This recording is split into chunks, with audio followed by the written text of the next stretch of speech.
Hi friends, ಹೇಗಿದ್ದೀರಾ? ಎಲ್ಲರೂ ಚೆನ್ನಾಗಿದ್ದೀರಾ ಅಂತ ಅನ್ಕೊತೀನಿ. ನಾನು ಸಹ ಚೆನ್ನಾಗಿದ್ದೀನಿ. ಫ್ರೆಂಡ್ಸ್, ಇವತ್ತು ಸೋಮವಾರದ ಒಳಗು ನಾನು ಅಮ್ಮ ಮನೆಗೆ ಹೋದಾಗ್ಲಿಂದ ಹಿಂದಿನ ವಿಡಿಯೋನಲ್ಲಿ ಹಾಕಿದ್ದೀನಿ. ಅಮ್ಮನ ಮನೆಗೆ ಹೋಗಿದ್ದೆ ಅಂತ. ಬಟ್ ಅಲ್ಲಿ ಹೋದಾಗ್ಲಿಂದ ನಾನು ಯಾವುದೇ ರೀತಿ ವಿಡಿಯೋಸ್ ಏನು ಮಾಡೋಕ್ಕಾಗಿಲ್ಲ. ಸ್ವಲ್ಪ ಹುಷಾರಿರಲಿಲ್ಲ, ಮತ್ತು ಸ್ವಲ್ಪ ನನಗೆ ಅಲ್ಲಿ ಅಷ್ಟೊಂದು ವಿಡಿಯೋ ಮಾಡೋದಕ್ಕೆ ಅಷ್ಟೊಂದು ಫ್ರೀಯಾಗಂತ ಅನಿಸಿಲ್ಲ ನನಗೆ. ಅದಕ್ಕೆ ಸರಿ ಬೇಡ, ಎಡಿಟಿಂಗ್ ಎಲ್ಲ ಪೆಂಡಿಂಗ್ ಹೋಗ್ಬಿಡುತ್ತೆ. ಇನ್ನು ಅಲ್ಲಿಂದ ಬಂದು ಮತ್ತೆ ನಾನು ಯಾವುದೇ ರೀತಿ ವಿಡಿಯೋಸ್ ಎಲ್ಲ ಏನು ಮಾಡೋಕ್ಕಾಗಲ್ಲ ಅಂತ ಅಂದ್ಬಿಟ್ಟು ನಾನೇನು ಮಾಡಿಲ್ಲ. ಅದಕ್ಕೆ ಇವತ್ತು ನಿನ್ನೆ ಸಂಜೆ ಬಂದಿದ್ದೀರಿ ಅಮ್ಮನ ಮನೆಯಿಂದ. ಇವತ್ತಿಂದ ವಿಡಿಯೋ ಸ್ಟಾರ್ಟ್ ಮಾಡೋಣ ಅಂತ ಅಂದ್ಬಿಟ್ಟು ಸ್ಟಾರ್ಟ್ ಮಾಡ್ತಾಯಿದ್ದೀನಿ. ಯಾರೆಲ್ಲ ನನ್ನ ವಿಡಿಯೋಸ್ ನೋಡ್ತಾ ಇದ್ದೀರೋ ಪ್ಲೀಸ್ ಫ್ರೆಂಡ್ಸ್ ಸಬ್ಸ್ಕ್ರೈಬ್ ಮಾಡಿಕೊಂಡು ನನ್ನ ವಿಡಿಯೋಸ್ ನೋಡಿ ಅಂತ ಕೇಳ್ಕೊತೀನಿ. ಹಾಗೆ ಈ ವಿಡಿಯೋ ಏನಾದರೂ ಇಷ್ಟ ಆದರೆ ಒಂದು ಲೈಕ್ ಮಾಡಿ. ನಿಮಗೆ ಈ ವಿಡಿಯೋ ಬಗ್ಗೆ ಏನು ಅನಿಸುತ್ತೋ ಪ್ಲೀಸ್ ಕಮೆಂಟ್ ಮಾಡಿ. ಅದು ಯಾವ ರೀತಿ ಇತ್ತು ಏನು ಅಂತ.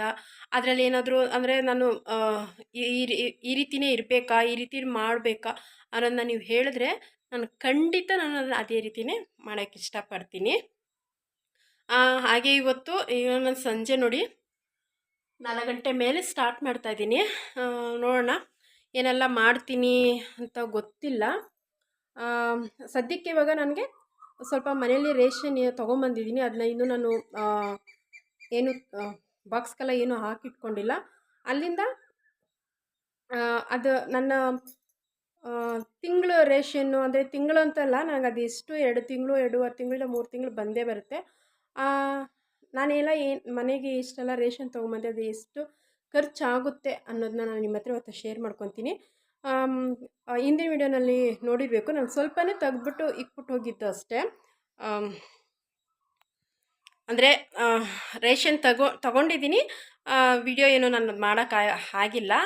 ಇವತ್ತು ವಿಡಿಯೋ ಮಾಡೋಣ ಅಂತ ಅಂದ್ಕೊಂಡಿದ್ದೀನಿ.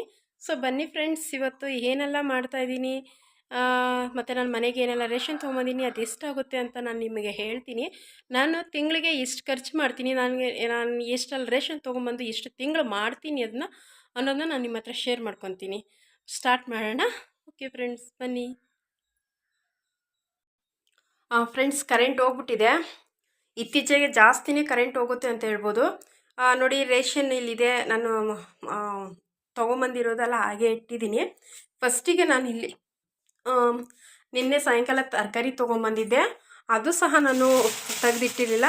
ಇವಾಗ ಇದನ್ನೆಲ್ಲ ತೆಗೆದು ಫ್ರಿಜ್ಜಲ್ಲಿ ಹಾಕಿಟ್ಕೊಬೇಕು. ತರಕಾರಿ ಎಲ್ಲ ಫಸ್ಟು ನಾನು ಫ್ರಿಜ್ಜಲ್ಲಿ ತರಕಾರಿ ಹಾಕಿಟ್ಕೊಂಡ್ಬಿಡ್ತೀನಿ. ಆಮೇಲೆ ನಾನು ರೇಷನ್ನು ಹಾಕ್ಕೊಳ್ಳೋಣ ಅಂತ. ಫಸ್ಟಿಗೆ ಏನೇನು ತರಕಾರಿ ತೊಗೊಂಬಂದಿದ್ದೀನಿ ಅನ್ನೋದನ್ನ ನಾನು ನಿಮ್ಮ ಹತ್ರ ಶೇರ್ ಮಾಡ್ಕೊತೀನಿ. ಕರೆಂಟ್ ಹೋಗಿದೆ, ಎಲ್ಲ ಒಳಗಡೆನೆ ತೋರಿಸ್ತಾ ಇದ್ದೆ.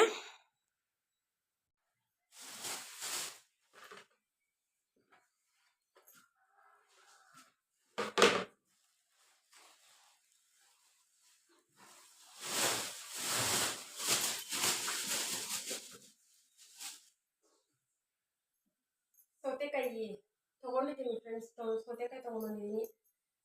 ತುಂಬ ರೇಟು ಫ್ರೆಂಡ್ಸ್. ತರಕಾರಿ ಅಂತೂ ಏನು ಮಾತಾಡೋದಕ್ಕಾಗಲ್ಲ. 3 ಸೌತೆಕಾಯಿಗೆ ಕ್ಯಾಪ್ಸಿಕಮ್ ಒಂದು 3 ತೊಗೊಂಡಿದ್ದೀನಿ. ಕ್ಯಾಪ್ಸಿಕಮ್ಮು ನನಗೆ ಕ್ಯಾಪ್ಸಿಕಮ್ಮು ಇರಲೇಬೇಕು ಫ್ರೆಂಡ್ಸ್. ಏನಾದರೂ ಪಲ್ಯಗೆ ಅಥವಾ ಏನಾದ್ರು ತರಕಾರಿ ಸಾಲಡ್ ಏನಾದರೂ ಮಾಡ್ತೀನಲ್ಲ, ಅದಕ್ಕೆ ನನಗೆ ಇದ್ದರೆ ತುಂಬ ಇಷ್ಟ ನನಗೆ. ಇವಾಗ ನೋಡಿ, ಬೀಟ್ರೂಟು ಅಂತೂ ನಾನು ಡೈಲಿ ಯೂಸ್ ಮಾಡ್ತೀನಿ. ಹಾಗೆ ಬೇಯಿಸ್ಕೊಂಡು ಪಲ್ಯ ಮಾಡಿಲ್ಲ ಅಂದರೂ ಹಾಗೆ ಬೇಯಿಸ್ಕೊಂಡು ತಿನ್ನೋದಕ್ಕಾದ್ರೂ ಇಷ್ಟಪಡ್ತೀನಿ ನಾನು. ಇವಾಗ ಬೀಟ್ರೂಟು ಪಲ್ಯ ಮಾಡೋದು ಕಮ್ಮಿ, ಹಾಗೆ ಬೇಯಿಸ್ಕೊಂಡು ತಿನ್ನೋದು ಜಾಸ್ತಿ ಫ್ರೆಂಡ್ಸ್. ನಾನು ಕ್ಯಾರೆಟು ಇದು ಒಂದು ಅರ್ಧ kg ತೊಗೊಂಬಂದಿದ್ದೀನಿ. ಕ್ಯಾರೆಟು ಸಾಕು, ವಾರಕ್ಕೊಂದ್ಸರಿ ತರಕಾರಿ ತೊಗೊಂಡ್ರೆ ಸಾಕು ಫ್ರೆಂಡ್ಸ್. ತುಂಬ ಜಾಸ್ತಿ ತೊಗೊಂಬಂದರೆ ತುಂಬ ದಿವಸ ಇಟ್ಕೊಳಕ್ಕಾಗಲ್ಲ, ಬೇಗ ಹಾಳಾಗುತ್ತೆ, ಮತ್ತು ಅದು ಫ್ರೆಶು ಸಹ ಇರೋದಿಲ್ಲ. ಮತ್ತು ಮುಲ್ಲಂಗಿ, ಬೇಳೆ ಸಾರಿಗಂತೂ ಮುಲ್ಲಂಗಿ ಬೇಕೇ ಬೇಕು.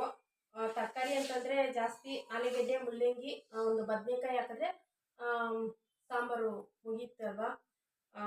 ತರಕಾರಿ ಸಾಂಬಾರು, ಬೇಳೆ ಸಾಂಬಾರು ಹಾಕಿ ಮಾಡೋದು. ಮತ್ತು ಬೆಟ್ಟದ ನೆಲ್ಲಿಕಾಯಿ 4 ತೊಗೊಂಡಿದ್ದೀನಿ. ಹೇರ್ ಪ್ಯಾಕ್ಗೆ ಆಗುತ್ತೆ ಫ್ರೆಂಡ್ಸ್. ಮತ್ತು ಕೊಬ್ಬರಿ ಎಣ್ಣೆ ಎಲ್ಲ ಹಾಕ್ಬಿಟ್ಟು ಕಾಯಿಸೋಣ ಅಂತಂದ್ಬಿಟ್ಟು 4 ತೊಗೊಂಬಂದಿದ್ದೀನಿ. ಇದನ್ನ ನಾನು ಹೇರ್ ಪ್ಯಾಕಿಗೆ ಇನ್ನೂ ಸ್ವಲ್ಪ ಐಟಮ್ಸ್ ಎಲ್ಲ ನಾನು ಅದನ್ನೆಲ್ಲ ಅಡ್ಜಸ್ಟ್ ಮಾಡಬೇಕು, ಅಂದರೆ ತೊಗೊಂಬರ್ಬೇಕು. ನೋಡೋಣ ಅದೆಲ್ಲ ಸಿಗುತ್ತೇನೋ, ಎಷ್ಟಾಗುತ್ತೋ ಅಷ್ಟು ನಾನು ಅಡ್ಜಸ್ಟ್ ಮಾಡಿ ಹಾಕೋಣ ಅಂತ ಅಂದ್ಕೊಂಡಿದ್ದೀನಿ. ಮತ್ತು ಬೀನ್ಸ್ ತೊಗೊಂಬಂದಿದ್ದೀನಿ, ಹಸಿಮೆಣ್ಸಿನ್ಕಾಯಿ. ಇಷ್ಟೇ ಫ್ರೆಂಡ್ಸ್, ಇನ್ನೇನು ತೊಗೊಂಬಂದಿಲ್ಲ ತರಕಾರಿ. ನೋಡಿ, ನೆನ್ನೆ ತೊಗೊಂಬಂದಿದ್ದ ಹಾಗೆ ಒಂದು ಹೋಗ್ಬಿಟ್ಟಿದೆ ಬೀನ್ಸ್. ಹಸಿಮೆಣ್ಸಿನ್ಕಾಯಿ ಇದಿಷ್ಟು ಫಸ್ಟಿಗೆ ನಾನು ತೊಳ್ಕೊಂಡು ಆಮೇಲೆ ನಾನು ಫ್ರಿಜ್ಜಲ್ಲಿ ಹಾಕಿಡ್ತೀನಿ. ಮತ್ತು ಕ್ಯಾರೆಟು ಹಾಗೆ ಕವರಲ್ಲಿ ಹಾಕಿಡಲ್ಲ, ಯಾಕಂದರೆ ಫ್ರೆಶ್ ಆಗೈತೆ. ಇನ್ನು ಇದನ್ನ ನೀರಲ್ಲಿ ಒಂದು ಬಾಕ್ಸಲ್ಲಿ ನೀರಲ್ಲಿ ಹಾಕಿಟ್ರೆ ಸುಮಾರು ನನಗೆ ಒಂದು ವಾರ ಫ್ರೆಶ್ ಆಗಿ ಸಿಗುತ್ತೆ ಫ್ರೆಂಡ್ಸ್. ಅದಕ್ಕೆ ನಾನು ನೀರಲ್ಲಿ ಹಾಕಿರ್ತೀನಿ.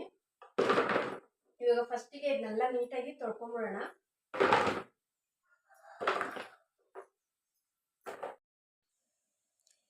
ಈಗ ತರಕಾರಿ ಎಲ್ಲ ಅದನ್ನೆಲ್ಲ ಕ್ಲೀನ್ ಮಾಡಿ ಒಂದು ಬೇಷನ್ಗೆ ಹಾಕ್ಕೊತಾ ಇದ್ದೀನಿ. ಇದನ್ನೆಲ್ಲ ಕ್ಲೀನ್ ಮಾಡಿ ಈ ಥರ ಒಂದು ಬೇಷನ್ಗೆ ಹಾಕ್ಕೊಂಡು ನೀಟಾಗಿ ತೊಳೆದು ಒಂದು ಸ್ವಲ್ಪ ಹೊತ್ತು ಒಂದು ಕಾಟನ್ ಬಟ್ಟೆ ಮೇಲೆ ಹಾಕಿ ಇಟ್ಬಿಟ್ರೆ ಆ ನೀರೆಲ್ಲ ಹೋಗುತ್ತಲ್ಲ ಫ್ರೆಂಡ್ಸ್. ಆವಾಗ ನೀಟಾಗಿ ನಾವು ಒಂದು ಕವರೆಲ್ಲ ಒಂದು ಬಾಕ್ಸ್ಗಳೆಲ್ಲ ಹಾಕಿ ಎತ್ತಿಟ್ಕೊಬೋದು. ಇಲ್ಲ ಅಂತಂದರೆ ನಾವು ತೊಳೆದಿರೇ ಹಾಗೆ ಹಾಕಿದ್ದೀರಿ ಅಂತಂದರೆ ಮತ್ತೆ ನಮಗೆ ಒಂದು ಸ್ವಲ್ಪ ಅಸಹ್ಯ ಅನಿಸುತ್ತೆ. ಈ ಕೊತ್ತಂಬರಿ ಸೊಪ್ಪು ಏನಾದರೂ ಸೊಪ್ಪು ಸ್ವಲ್ಪ ಗಲೀಜು ಅದೆಲ್ಲ ಅಂಟ್ಕೊಂಡಿದ್ರೆ ಆಗ ನಾವು ತೊಳೆದು ಒಂದು ಕಾಟನ್ ಬಟ್ಟೆಲ್ಲ ಹಾಕಿ ಸ್ವಲ್ಪ ಹೊತ್ತು ಬಿಟ್ಟು ಅದನ್ನೆಲ್ಲ ನೀರಿನ ತೇವಿನಾಂಶ ಎಲ್ಲ ಹೋಗಿರುತ್ತಲ್ಲ ಫ್ರೆಂಡ್ಸ್, ಅವಾಗ ಒಂದು ಬಾಕ್ಸಲ್ಲಿ ಹಾಕಿ ಎತ್ತಿಟ್ಕೊಂಡ್ರೆ ನಮಗೆ ಬೇಗ ಕೊಳ್ತೋಗೋದಿಲ್ಲ. ತೊಗೊಂಬಂದಿದ್ದೀನಿ ರೇಷನ್ದು. ಈಗ ಏನೇನು ತೊಗೊಂಬಂದಿದ್ದೀನಿ ಅಂತ ನೋಡೋಣ.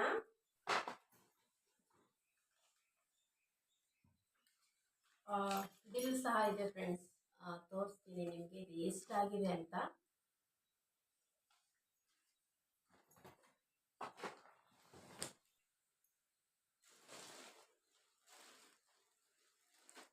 ಎಷ್ಟೇ ಫ್ರೆಂಡ್ಸ್, ಇಷ್ಟು ತೊಗೊಂಬಂದಿದ್ದೀನಿ. ಇದರಲ್ಲಿ ಏನೇನು ತೊಗೊಂಬಂದಿದ್ದೀನಿ, ಎಷ್ಟೆಷ್ಟು ತೊಗೊಂಬಂದಿದ್ದೀನಿ ಅಂತ ನಾನು ನಿಮ್ಮ ಹತ್ರ ಶೇರ್ ಮಾಡ್ಕೊತೀನಿ. 1 kg ಅವಲಕ್ಕಿ ತೊಗೊಂಡಿದ್ದೀನಿ. ನನಗೆ ಅವಲಕ್ಕಿ ಚಿತ್ರಾನ್ನ, ಅವಲಕ್ಕಿ ಉಪ್ಪಿಟ್ಟು ಅಂದರೆ ತುಂಬಾ ಇಷ್ಟ. 1 kg ಅವಲಕ್ಕಿ ತೊಗೊಂಡಿದ್ದೀನಿ. ಮತ್ತು 1 kg ಮೈದಾ. ಮೈದಾ ಜಾಸ್ತಿ ಏನಕ್ಕೂ ಯೂಸ್ ಮಾಡಲ್ಲ, ಅಪರೂಪ ಅಂತಲೇ ಹೇಳ್ಬೋದು. ನಾನು ಒಬ್ಬಟ್ಟು ಏನಾದರೂ ಮಾಡಿದ್ರೆ ಅದಕ್ಕೆ ಯೂಸ್ ಮಾಡ್ತೀನಿ ಅಷ್ಟೇ, ಒಬ್ಬಟ್ಟಿಗಷ್ಟೇ. 1 kg ಮೈದಾ, ಒಂದು 1/4 kg ಒಣಗಿರೋ ಮೆಣಸಿನ್ಕಾಯಿ. ಬೇಕೇ ಬೇಕು, ರಸಾಲ ಏನಾದರೂ ಮಾಡಿದ್ರೆ 1/4 kg ಒಣಗಿರೋ ಮೆಣಸಿನ್ಕಾಯಿ ತೊಗೊಂಡಿದ್ದೀನಿ. ಮತ್ತು 1 kg ಬೆಲ್ಲ ತೊಗೊಂಬಂದಿದ್ದೀನಿ. ಬೆಲ್ಲನೂ ಅಷ್ಟೇ, ನಮಗೆ ರಸಕ್ಕೆ ಮತ್ತು ಏನಾದರೂ ಅಪರೂಪಕ್ಕೆ ಕಷಾಯ ಏನಾದರೂ ಮಾಡ್ಕೊಳ್ಬೇಕಂದ್ರೆ ಬೆಲ್ಲ ಯೂಸ್ ಮಾಡ್ತೀನಿ. ಮತ್ತು ಒಬ್ಬಟ್ಟು, ನಾನು ಜಾಸ್ತಿ ಒಬ್ಬಟ್ಟು ಮಾಡ್ತಾನೆ ಇರ್ತೀನಿ ಫ್ರೆಂಡ್ಸ್. ನೀವು ನೋಡ್ತಾ ಇರ್ಬೋದು ನನ್ನ ವಿಡಿಯೋಸಲ್ಲಿ ಜಾಸ್ತಿ ಒಬ್ಬಟ್ಟು ಮಾಡ್ತೀನಿ. ಹಾಗೆ ಬೆಲ್ದನ್ನ ದೇವ್ರ ನೈವೇದ್ಯಕ್ಕೆ ಅಂತ ಬೆಲ್ದನ್ನಕ್ಕೆ 1 kg ತೊಗೊಂಬಂದಿದ್ದೀನಿ. ನನಗೆ ಸಾಕು ಇಷ್ಟು. ಮತ್ತು ಕಡಲೆಬೀಜ ಪ್ಯಾಕೆಟ್ ಹೊಡೆದೋಯ್ತು ಅಂತ ಬೇರೆ ಕವರಲ್ಲಿ ಹಾಕಿಟ್ಟಿದ್ದೀನಿ. 1/4 kg ಹಸಿ ಕಡಲೆಬೀಜ ತೊಗೊಂಬಂದಿದ್ದೀನಿ.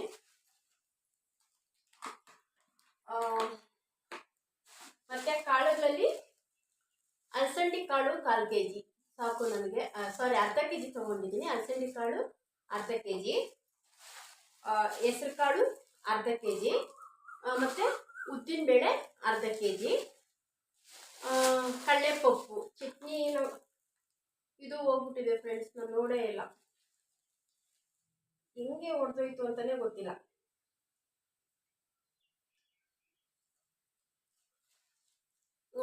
ಕಡಲೆಪಪ್ಪು ಒಂದು ಅರ್ಧ kg, ಇದನ್ನೆಲ್ಲ ಆಮೇಲೆ ತೊಗೊತೀನಿ. ಮತ್ತು ಉಪ್ಪು ನಾನು ರೇಷನ್ ತೊಗೊಂಡ್ಬರೋಕ್ಕೆ ಹೋದಾಗೆಲ್ಲ ಫಸ್ಟು ನಾನು ತೊಗೊಳೋದಂದರೆ ಉಪ್ಪು ನಾವು ಯಾಕೆ ಫಸ್ಟು ನಾವು ಉಪ್ಪು ತೊಗೊಬೇಕು ಅಂತಂದರೆ ತುಂಬಾ ಒಳ್ಳೆಯದು ಫ್ರೆಂಡ್ಸ್. ನಾವು ರೇಷನ್ ತೊಗೊಂಬರೋಕ್ಕೆ ಹೋದರೆ ಫಸ್ಟು ನಾವು ಉಪ್ಪು ತೊಗೊಂಡು ಅದಕ್ಕೆ ಕಾಸು ಕೊಟ್ಬಿಟ್ಟು ಆಮೇಲೆ ನಾವು ಬೇರೆ ಎಲ್ಲ ಐಟಮ್ ಎಲ್ಲ ತೆಗಿಬೇಕು. ಈಗ ಒಂದು ಪ್ಯಾಕೆಟು ಕಲ್ಲುಪ್ಪು ತೊಗೊಂಬಂದಿದ್ದೀನಿ. ಮತ್ತು ಒಂದು 1/4 kg ಹೆಸರುಬೇಳೆ. 1/4 kg ಹೆಸರುಬೇಳೆ ನನಗೆ ಸಾಕಾಗುತ್ತೆ. ಒಂದು ಅರ್ಧ kg ಬಟಾಣಿ, ಒಣಗಿರೋ ಬಟಾಣಿ, ಮತ್ತು ಅರ್ಧ kg ಕಡಲೆ, 1/4 kg ಕಡಲೆಬೇಳೆ, 1/4 kg ಒಗ್ಗರಣೆಗೆಲ್ಲ ಬೇಕಾಗುತ್ತಲ್ಲ, ದೋಸೆ ಒಗ್ಗರಣೆಗೆಲ್ಲ ಮನೇಲಿ ಸ್ವಲ್ಪ ಇರುತ್ತೆ, ಅದ್ರ ಜೊತೆಗೆ 1/4 kg ನನಗೆ ಸಾಕಾಗುತ್ತೆ. ಮತ್ತು ಒಂದು ಅರ್ಧ kg ಶಾವಿಗೆ ತೊಗೊಂಡಿದ್ದೀನಿ. ಈ ಶಾವಿಗೆನಲ್ಲಿ ನಾವು ಅರ್ಧ kg ತೊಗೊಂಡಿದ್ದು, ಒಂದು ಪ್ಯಾಕೆಟು ಸಾಕು ನನಗೆ. ಅವಲಕ್ಕಿ ಇರುತ್ತೆ, ರವೆ ಇರುತ್ತೆ, ಮತ್ತು ಚಪಾತಿ ಹಸಿಟ್ಟು, ರೈಸ್ ಐಟಮ್ ಇರುತ್ತಲ್ಲ, ಅದ್ರ ಜೊತೆಗೆ ಇದು ಯಾವಾಗ ನಾವು ಒಂದ್ಸರಿ ಪಾಯಸ ಮಾಡೋಕ್ಕೆ ಅಥವಾ ಉಪ್ಪಿಟ್ಟು ಮಾಡ್ಕೊಳಕ್ಕೆ ಸಾಕು ಅನಿಸುತ್ತೆ, ನನಗೆ ಸಾಕು. ಮತ್ತು 1 ಲೀಟ್ರ್ ತೊಗೊಂಬಂದಿದ್ದೀನಿ ಫ್ರೆಂಡ್ಸ್ ಎಣ್ಣೆ. ನಮಗೆ ಸ್ಟೋರಲ್ಲಿ ಅಂದರೆ ಸೊಸೈಟಿನಲ್ಲಿ ಕೊಡ್ತಾರೆ ಎಣ್ಣೆ. ಆ ಎಣ್ಣೆ ಜೊತೆಗೆ ಇದು ತೊಗೊಂಬಂದಿದ್ದೀನಿ, ನನಗೆ ಸಾಕು ಇಷ್ಟು.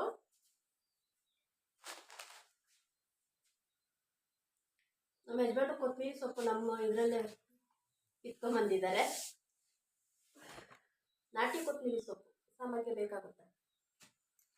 ಮತ್ತು ಏಲಕ್ಕಿ ಒಂದು 50 ರೂಪಾಯಿ ಏಲಕ್ಕಿ ತೊಗೊಂಡಿದ್ದೀನಿ. ನನಗೆ ಏಲಕ್ಕಿ ಮನೆಯಲ್ಲಿ ಇರಲೇಬೇಕು, ಸ್ಟಾಕು. ನಾನು ಖಾಲಿಯಾಗೋರ್ಗು ಇಟ್ಕೊಳಲ್ಲ.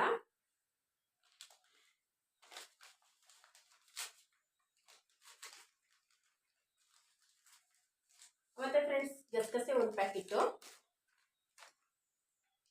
ಅದು ಹ್ಯಾಂಡ್ ವಾಶು ಸಂತೂ ತೊಗೊಳ್ತೀನಿ ನಾನು. ಅದು ಸ್ಮೆಲ್ಲು ಅಷ್ಟೇ ತುಂಬ ಚೆನ್ನಾಗಿದೆ ಹ್ಯಾಂಡ್ ವಾಶು. ಹ್ಯಾಂಡ್ ವಾಶ್ ಇದು ಬಂದು ನನಗೆ ಒಂದು 2 ತಿಂಗಳಾದರೂ ಬಂದೇ ಬರುತ್ತೆ ಫ್ರೆಂಡ್ಸ್. ಸ್ವಲ್ಪ ನೀರು ನಿಂಬೆಹಣ್ಣು ಮಿಕ್ಸ್ ಮಾಡ್ತೀನಿ ಇದಕ್ಕೆ, ಆವಾಗ ನನಗೆ ಸ್ವಲ್ಪ ದಿವಸ ಬರುತ್ತೆ. 2 ಇದೆ. ಕಾಳುಮೆಣಸು 1 ಪ್ಯಾಕೆಟ್ ತೊಗೊಂಡಿದ್ದೀನಿ.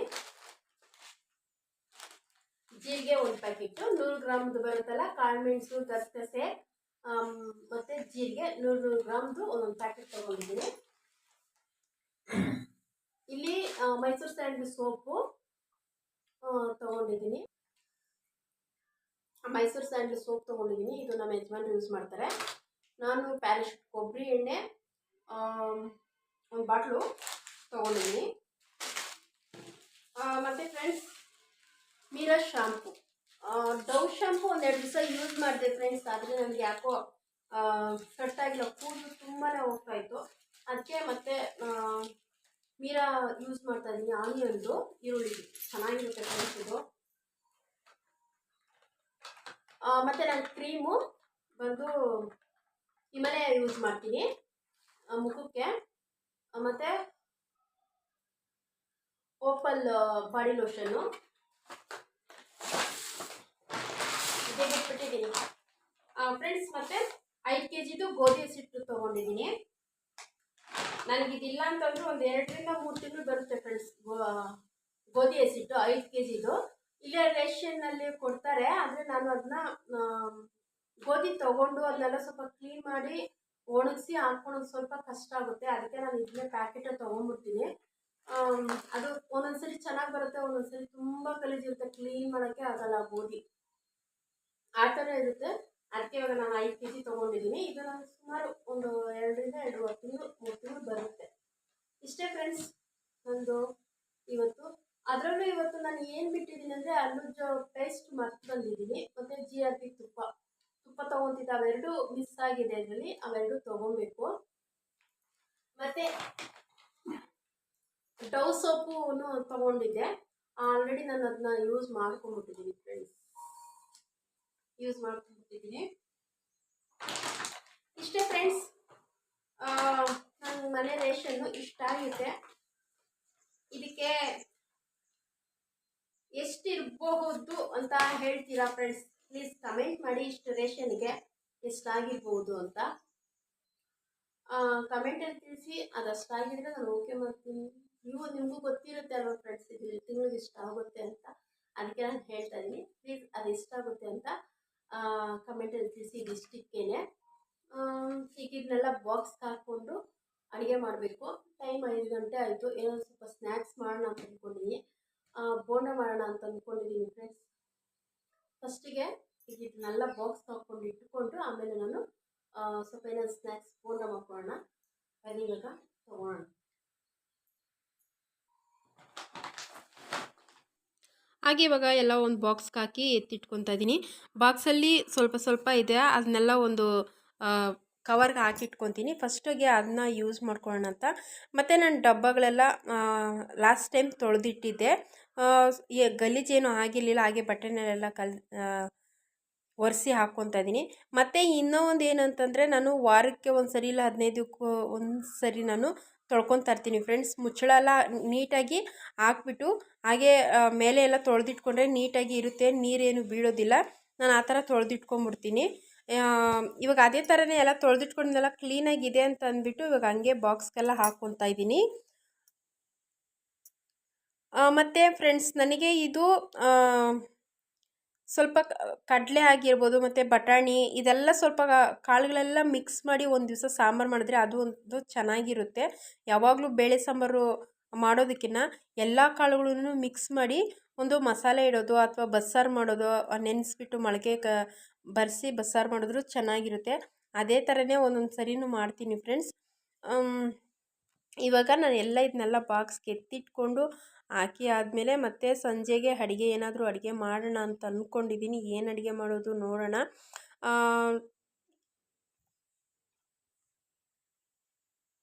ಬೋಂಡ ಮಾಡೋಣ ಅಂತ ಅಂದ್ಕೊಂಡಿದ್ದೆ. ಬೋಂಡ ನಮ್ಮ ಯಜಮಾನ್ರು ನನಗೆ ಬೇಡ, ಕೆಮ್ಮಿದೆ ಅಂತಂದರು. ಸರ್ ನನಗೂ ಬೇಡ ಅಂದರೆ ಒಂದೇ ಸರಿ ಅಡುಗೆ ಮಾಡಿಬಿಡು, ಬೋಂಡ ಏನಕ್ಕೆ ಮಾಡ್ತೀಯಾ ಅಂತ ಹೇಳಿದ್ರು.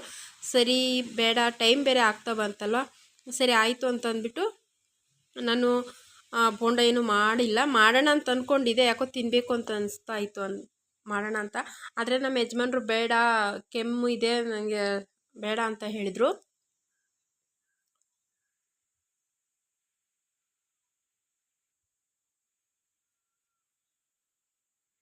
ಇವಾಗ ಬಾಕ್ಸ್ಗೆಲ್ಲ ಹಾಕಿ ಇಟ್ಟಿದ್ದಾದಮೇಲೆ ನಾನು ಇದನ್ನೆಲ್ಲ ನೀಟಾಗಿ ಇವಾಗ ಎತ್ತಿಟ್ಬಿಡ್ತೀನಿ. ಫಸ್ಟಿಗೆ ಇದನ್ನೆಲ್ಲ ತೆಗೆದಿಟ್ಬಿಟ್ರೆ ನಾನು ಗೋಧಿ ಹಸಿಟ್ಟು ಒಂದು ಬಾಕ್ಸ್ಗೆ ಹಾಕಿಡಬೇಕು. ಆ ಬಾಕ್ಸಲ್ಲಿ ಸ್ವಲ್ಪ ಬೇರೆ ಐಟಮ್ ಇದೆ, ಗೋಧಿ ಹಸಿಟ್ಟು ಹಾಕಿ ಇಡೋ ಅಂಥ ಬಾಕ್ಸಲ್ಲಿ. ಅದನ್ನು ನಾನು ಖಾಲಿ ಮಾಡಿ ಅದನ್ನ ತೊಳೆದು ಹಾಕ್ಕೊಳ್ಳೋಣ ಅಂತ ಅಂದ್ಬಿಟ್ಟು ಎತ್ತಿಟ್ಟಿದ್ದೀನಿ. ಇಷ್ಟೇ ಫ್ರೆಂಡ್ಸ್, ನನಗೆ ತಿಂಗಳಿಗೆ ನಾನು ಆವಾಗವಾಗ ತೊಗೊಂಬಂದ್ಬಿಡ್ತೀನಿ ಎಷ್ಟು ರೇಷನ್ನು ಏನು ಅಂತ. ಇವಾಗ ನೋಡಿ, ನಾನು ಅದನ್ನೆಲ್ಲ ತೆಗೆದು ಕ್ಲೀನ್ ಮಾಡಿ ಆದಮೇಲೆ ನುಗ್ಗೆ ಸೊಪ್ಪು ತೊಗೊಂಬಂದಿದ್ರು ನಮ್ಮ ಯಜಮಾನ್ರು. ನಾನೇ ಬೋಂಡ ಮಾಡೋಣ ತೊಗೊಂಬ ಅಂತ ಹೇಳಿದ್ದೆ, ಆದರೆ ಅವರು ಬೋಂಡ ಬೇಡ ಅಂತ ಅಂದಮೇಲೆ ನಾನು ಇವಾಗ ನುಗ್ಗೆ ಸೊಪ್ಪು ಮತ್ತು ತೊಗರಿಬೇಳೆ ಹಾಕಿ ಸಾಂಬಾರು ಮಾಡೋದು ಹೇಗೆ ಅಂತ ತೋರಿಸ್ತೀನಿ. ತುಂಬಾ ಚೆನ್ನಾಗಿರುತ್ತೆ ಫ್ರೆಂಡ್ಸ್. ಇದು ಸ್ವಲ್ಪ ಡಿಫ್ರೆಂಟಾಗೇ ಇರುತ್ತೆ ಸೊಪ್ಪು ಸಾರು. ತೊಗರಿಬೇಳೆ ಹಾಕಿ ಒಬ್ಬೊಬ್ಬರು ಹೆಸರುಬೇಳೆನೂ ಹಾಕಿ ಮಾಡ್ತಾರೆ. ತುಂಬಾ ಚೆನ್ನಾಗಿರುತ್ತೆ ಹೆಸರುಬೇಳೆ ಹಾಕಿ ಮಾಡೋದ್ರಿಂದ. ಇದಕ್ಕೆ ನಾವು ಹುಣಸೆಹಣ್ಣು ಮತ್ತು ಸಾಂಬಾರು ಪುಡಿ ಹಾಕೋದಿಲ್ಲ. ಒಂದು ಸ್ವಲ್ಪ ತೊಗರಿಬೇಳೆನ ಜಾಸ್ತಿ ನುಣ್ಣಗೆ ಬೇಯಿಸ್ಕೊಂಡು ಚೆನ್ನಾಗಿ ಮ್ಯಾಶ್ ಮಾಡಿದ್ರೆ ದಾಲ್ ಅಂತಲೂ ಹೇಳ್ಬೋದು. ಆದರೆ ನಾನು ಬೇಳೆ ಅಷ್ಟೊಂದು ನುಣ್ಣಗೇನು ಬೇಯಿಸ್ಕೊಳೋದಿಲ್ಲ. ಸ್ವಲ್ಪ ಅಷ್ಟು ನೈಸಾಗಿ ಬೇಯಿಸ್ಕೊಂಡಿಲ್ಲ ಅಂತಂದ್ರೂ ಸ್ವಲ್ಪ ತರ್ತರಿಯಾಗೇ ಇರುತ್ತೆ. ನಾವು ಮಸ್ಕೊಂಡು ಒಗ್ಗರಣೆ ಕೊಟ್ಕೊಂಡ್ರೆ ತುಂಬಾ ಚೆನ್ನಾಗಿರುತ್ತೆ. ಮತ್ತು ನುಗ್ಗೆ ಸೊಪ್ಪು ನೋಡ್ಬೋದು, ನುಗ್ಗೆ ಸೊಪ್ಪು ಡೈರೆಕ್ಟು ನೀರಿಗೆ ಹಾಕಿ ನಾವು ತೊಳೆಯೋದ್ರಿಂದ ನಮಗೆ ಅದು ನುಗ್ಗೆ ಸೊಪ್ಪು ತೊಳೆದಂಗೆ ಇರೋದಿಲ್ಲ, ಕೈಗೆಲ್ಲ ಅಂಟ್ಕೊತಾ ಇರುತ್ತೆ. ಮತ್ತು ನಾನಿಲ್ಲಿ ಸೊಪ್ಪು ಬಗ್ಸೋವಂಥ ಬಟ್ಲಿಗೆ ಹಾಕ್ಕೊಂಡು ಈ ಥರ ತೊಳ್ಕೊಳೋದ್ರಿಂದ ಅದು ನಮಗೆ ಬೇಗನೂ ಸಿಗುತ್ತೆ, ಬೇಗನೂ ಆಗುತ್ತೆ ಅಲ್ವಾ. ಸೊಪ್ಪು ಬೇಗನೆ ತೊಳೆದು ಹಾಕ್ಕೋಬೋದು. ಮುಂಚೆ ಒಂದು ಸರಿ ತೊಳೆದು ಹಾಕ್ಕೊಂಡಿದ್ದೆ, ನಾನು ನಿಮಗೆ ತೋರಿಸೋದಕ್ಕೆ ಅಂತ ಈಗ ತೊಳೆದು ಮತ್ತೆ ಹಾಕ್ಕೊತಾ ಇದ್ದೀನಿ. ಇವಾಗ ನಾನು ಅದಕ್ಕೆ ಸ್ವಲ್ಪ ಈರುಳ್ಳಿ, ಟೊಮೊಟೊ, ಕೊತ್ತಂಬರಿ ಸೊಪ್ಪು, ಹಸಿಮೆಣ್ಸಿನ್ಕಾಯಿ, ಬೆಳ್ಳುಳ್ಳಿ ಇದನ್ನೆಲ್ಲ ಕಟ್ ಮಾಡಿ ಅದಕ್ಕೆ ಹಾಕ್ಕೊಂಡು ಈಗ ಅದಕ್ಕೇನೆ ಬೇಳೆ ಜೊತೆಗೇ ಎಲ್ಲೆಲ್ಲ ಹಾಕ್ಕೊಂಡು ಸೊಪ್ಪು ಹಾಕ್ಕೊಂಡು ಉಪ್ಪು ಮತ್ತು ಅರಿಶಿನ ಸ್ವಲ್ಪ ಎಣ್ಣೆ ಹಾಕಿ ಈಗ ಒಂದು ಕುಕ್ಕರಲ್ಲಿ ಇಟ್ಕೊತಾ ಇದ್ದೀನಿ. ಈ ಥರ ಕುಕ್ಕರಲ್ಲಿ ಇಟ್ಟು ಎಲ್ಲ ಅಡುಗೆ ಒಂದೇ ಸರಿ ರೈಸು ಮತ್ತು ಸಾಂಬಾರಿಗೆ ಮತ್ತು ಪಲ್ಯಗೆ ಎಲ್ಲ ಇಟ್ಕೊಳೋದು ತುಂಬ ಜನ ಇಷ್ಟಪಟ್ಟಿದ್ದೀರಾ. Thank you so much friends. ತುಂಬ ಜನಕ್ಕೆ ಇಷ್ಟ ಆಗಿದೆ ಇದು. ನನಗೆ ಈ ಥರ ಮಾಡೋದ್ರಿಂದಲೇ ತುಂಬ ಇಷ್ಟ.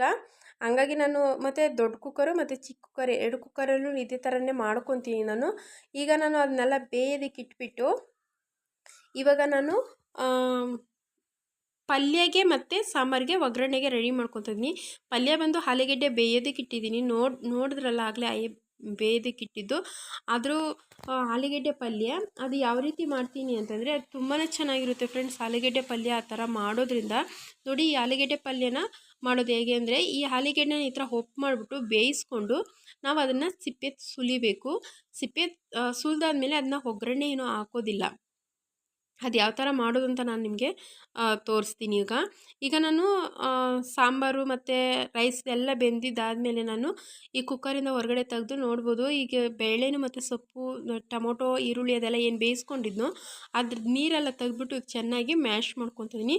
ನಿಮಗೆ ಸಾಧ್ಯ ಆದರೆ ತುಂಬ ಚೆನ್ನಾಗಿ ಮ್ಯಾಶ್ ಮಾಡ್ಕೊಳ್ಳಿ. ನನಗೆ ಸಾಕು ಸ್ವಲ್ಪ ತಿನ್ನೋದಕ್ಕೆ ಚೆನ್ನಾಗಿರುತ್ತೆ ಅಂತಂದ್ಬಿಟ್ಟು ನಾನು ಇದೇ ಥರನೇ ಮ್ಯಾಶ್ ಮಾಡ್ಕೊಂಡಿದ್ದೀನಿ. ಸ್ವಲ್ಪ ಕುದಿಸಿದ್ರೆ ಅದು ಸಾಂಬಾರು ತಿಕ್ ಬರುತ್ತೆ. ಇವಾಗ ಒಗ್ಗರಣೆಗೆ ನಾನು ಸ್ವಲ್ಪ ಈರುಳ್ಳಿ, ಸಾಸಿವೆ, ಈರುಳ್ಳಿ ಮತ್ತು ಕರಿಬೇವು, ಒಣಗಿರೋ ಮೆಣಸಿನ್ಕಾಯಿ. ನಾವು ಯಾವುದೇ ರೀತಿ ಖಾರದ ಪುಡಿ, ಸಾಂಬಾರು ಪುಡಿ ಏನೂ ಹಾಕಿರಲ್ಲ. ಹಸಿಮೆಣ್ಸಿನ್ಕಾಯಿ ಮತ್ತು ಒಣಗಿರೋ ಮೆಣಸಿನ್ಕಾಯಿ. ನಾವು ಒಣಗಿರೋ ಮೆಣಸಿನ್ಕಾಯಲ್ಲೇ ನಮಗೆ ಸ್ವಲ್ಪ ಖಾರ ಸಿಗೋದು. ಒಣಗಿರೋ ಮೆಣಸಿನ್ಕಾಯಿ ಸ್ವಲ್ಪ ಜಾಸ್ತಿ ಹಾಕ್ಕೊಂಡ್ರೆ ಆಗುತ್ತೆ. ಇವಾಗ ಅದೇ ಥರನೇ ಹಾಕ್ಕೊಂಡು ಕುದಿಯೋದಕ್ಕೆ ಬಿಡ್ತಾಯಿದ್ದೀನಿ. ಒಗ್ಗರಣೆಲ್ಲ ಹಾಕಿ ಸ್ವಲ್ಪ ಸಾಂಬಾರು ಕುದಿಯೋದಕ್ಕೆ ಬಿಟ್ಬಿಟ್ಟು ಇವಾಗ ನಾನು ಆಲೂಗೆಡ್ಡೆ ಪಲ್ಯ ಮಾಡೋದಕ್ಕೆ ಈಗ ಒಂದು ಬಟ್ಲಿಗೆ ಫಸ್ಟಿಗೆ ನಾನು ಒಂದು ಈರುಳ್ಳಿ ಚಿಕ್ಕದಾಗಿ ಈರುಳ್ಳಿ ಕಟ್ ಮಾಡಿ ಇಟ್ಕೊಂಡಿದ್ದೀನಿ. ಒಂದು ಚಿಕ್ಕ ಟೊಮೊಟೊ ಮತ್ತು ಸ್ವಲ್ಪ ಬೆಳ್ಳುಳ್ಳಿ, ಹಸಿಮೆಣ್ಸಿನ್ಕಾಯಿ, ಕರಿಬೇವು ಸೊಪ್ಪು, ಕೊತ್ತಂಬರಿ ಸೊಪ್ಪು ಇದಿಷ್ಟು ಹಾಕಿ ಸ್ವಲ್ಪ ಉಪ್ಪು ಹಾಕ್ಕೊಂಡು ಸ್ವಲ್ಪ ಅದನ್ನ ಚೆನ್ನಾಗಿ ಮಿಕ್ಸ್ ಮಾಡ್ಕೊಳ್ಳೋಣ. ಇದು ತುಂಬಾ ಚೆನ್ನಾಗಿರುತ್ತೆ ಫ್ರೆಂಡ್ಸ್. ಚಪಾತಿಗೂ ಚೆನ್ನಾಗಿರುತ್ತೆ ಮತ್ತು ಮುದ್ದೆಗೆ ಸ್ವಲ್ಪ ನೀರು ಹಾಕ್ಕೊಂಡು ಸ್ವಲ್ಪ ತೆಳ್ಳಗೆ ಮಾಡಿಕೊಂಡ್ರೆ ಮುದ್ದೆಗೆ, ಅನ್ನಕ್ಕೆ ತುಂಬಾ ಚೆನ್ನಾಗಿರುತ್ತೆ. ನಾನು ಸುಮ್ಮನೆ ಹಾಗೆ ಪಲ್ಯ ಥರನೇ ನೀರು ಹಾಕ್ದಿರ ಗಟ್ಟಿಯಾಗಿ ಮಾಡ್ಕೊಂಡಿದ್ದೆ. ಈಗ ಆಲೂಗೆಡ್ಡೆ ಹಾಕ್ಕೊಂಡು ಅದಕ್ಕೆ ಚೆನ್ನಾಗಿ ಈ ಥರ ಮ್ಯಾಶ್ ಮಾಡಿಕೊಂಡು ಮಿಕ್ಸ್ ಮಾಡಿ ಇಟ್ಕೊತಾ ಇದ್ದೀನಿ.